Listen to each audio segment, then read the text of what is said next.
Undrafted phenom Dorian Finney-Smith, also known as Dodo, is officially the NBA's most underrated stretch big. On a rare off night for Luka, the Mavericks displayed how well-rounded of a team they are. After drastically struggling in the opening games of Round 2, the production of a 20-point-per-game score in Round 1 in Villanova legend Jalen Brunson has officially arrived in the Phoenix series. While we're still waiting on Spencer Dinwiddie to make his presence felt, Game 4 saw Dallas's other trade deadline acquisition in Davis Bertans drain a massive 4 3-pointers in just 13 minutes off the bench. A man with GOAT potential in Doncic, of course, still has his entire career ahead of him, but you only get so many rosters as talented as the one he's got around him right now. This video shows you the harsh truth for why the Dallas Mavericks could win 2022's championship, and can the Big D hand the Valley its second blown 2-0 series lead in as many years? Stay tuned for all that and more. Before continuing, according to YouTube's analytics, only 11% of you watching right now are subscribed, so if you haven't already, please subscribe and hit the bell so you don't miss a single upload. Also, please leave a thumbs up. It takes a few seconds and makes a massive difference in YouTube's algorithm. Lastly, stay updated on the NBA and the channel by following @DFlowHoops on Instagram and Twitter. Link is down below in the description for those two platforms. Really appreciate you guys. Dallas head coach Jason Kidd deserves way more credit than he's getting for the defensive adjustments he's made on the point guard throughout the course of this heated second-round battle. Of course, CP3 fouled out in Game 4, but in the first two games of this series, Chris Paul was going off. Hopping onto a flight to Northeast Texas for Game 3, the now 37-year-old was averaging 24 points on 62% shooting from the field in this series, getting all the room he required to knock down patented mid-range pull-ups and make crafty attacks off the dribble to the rim. I uploaded a video praising CP3 and the Suns after that, and if anyone on the Mavs roster happened to come across that upload, it gave them some internal motivation. But more so, it was the Mavericks coaching staff keen on shutting down CP3 for their games at home, which changed the personality of this series. Dallas has forced Chris Paul to defend as much as possible, holding him to just 17 points over the past two games as well, with an 11-9 assist-to-turnover ratio and 10 personal fouls. I know Luka's all-time great points per game mark in the postseason fell off just a bit with two 26-point outings for games 3 and 4. However, with how Suns coach Monty Williams started game planning for him, Doncic has intelligently let go of chasing MJ for that record, instead making it a point of emphasis to get his teammates not just involved, but in a lethal flow themselves. Firstly, to change momentum in Game 3, Doncic was a game-high plus 20, but more importantly, it was his 9 assists which got Dodo, Bullock, and Kleber a combined 10 three-pointers. The other complete difference from the games back in the Valley was Jalen Brunson bouncing back and scoring 28 points. It's almost as if Chris Paul and Jalen Brunson had a Freaky Friday moment, as with Brunson struggling and Paul's play being influential in the opening games, those two switched bodies for the games in Dallas, as it was Brunson looking like the best little guy on the floor and CP struggling. Coming up, we'll get to whether or not the Mavs will win this series, but first we have to talk about the biggest narrative for Game 4, which was Dorian Finney-Smith's 8 three-pointers. Throughout his entire career, DFS has flown completely under the radar, receiving nothing but disrespect and a supreme lack of credit. Spending 5 years in college, splitting that time at two excellent programs in Virginia Tech and Florida, Finney-Smith was ACC Freshman of the Year in 2012, SEC Sixth Man of the Year in 2014, and a two-time second-team All-ACC player in 2015 and 16. Despite that prestigious NCAA resume, 2016's NBA draft saw 60 picks fly by without Dodo hearing his name called.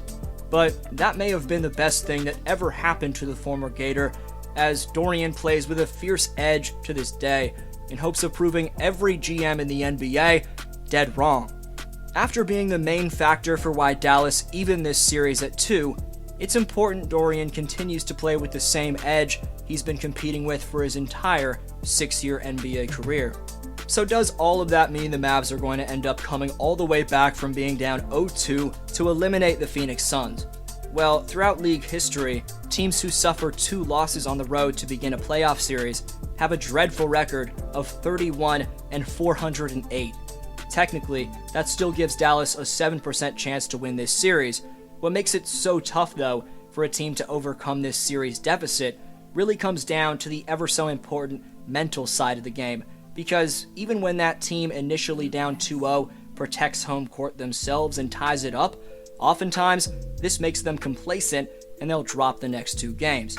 Even if said team who ties it up builds off that momentum and wins Game 5, this is when the ultimate complacency kicks in for that team who dropped the first 2, because now they've forgotten the lessons they've learned after getting in such a deep hole initially. That's why it's key for Luka and the vocal leaders of the Mavericks to urge the team to fight off human nature and compete with the same edge they did with in Games 3 and 4. With all that said, if these Mavericks realize how talented they are, take their minds off the game when it's not happening, aside from watching film and game planning with each other, and then lock in at just the right time, if all that happens, and this is a bold prediction I'm about to make, but I see Dallas making history here and getting to the conference finals. Jason Kidd's offense is extremely simple, while there's some handoffs and pin downs mixed in with your odd advanced play set here and there. What actually makes this Mavericks offense so lethal is that they're mostly thriving off iso ball and their creators simply going to work in basic pick and roll action. This means their top guys don't require anything fancy to get it done, and as we've seen specifically in Games 3 and 4 from Jalen Brunson, and of course Luka Magic in every game of these playoffs, is that Dallas's top 2 threats aren't afraid of damn near anything. What everyone fails to take into account with these Mavs is that you're dealing with 2 top weapons who, before they even got to the NBA in Luka and Jalen, were driving factors behind their respective teams striking gold in other basketball organizations. Leading the eventual NCAA champions in points per game with his current opponent in the second round and Mikal Bridges right behind him, Jalen Brunson was the lead guard in Villanova's dream season back in 2018. In that same year, Doncic dominated grown men as a teenager to carry Real Madrid to a title while winning the EuroLeague MVP. A few months later on draft night, Dallas traded their 4th overall pick in Trae Young in exchange for Atlanta's 3rd in Luka Doncic. They also snagged Brunson all the way down at the 63rd overall draft pick in round number 2. A few months later on draft night, Dallas traded their 4th overall pick in Trae Young in exchange for Atlanta's 3rd in Luka Doncic. They also snagged Brunson all the way down at the 63rd overall draft pick in round number 2. What a day that turned out to be for die-hard basketball fans in Dallas. It must be a vibe right now in the Big D.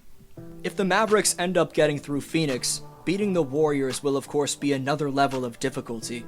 But styles make fights in the NBA, and while regular season outcomes don't mean anything in the playoffs, after moving on from Porzingis, the Mavs comfortably beat the Warriors in 2 different games in the final few months of the 82-game grind.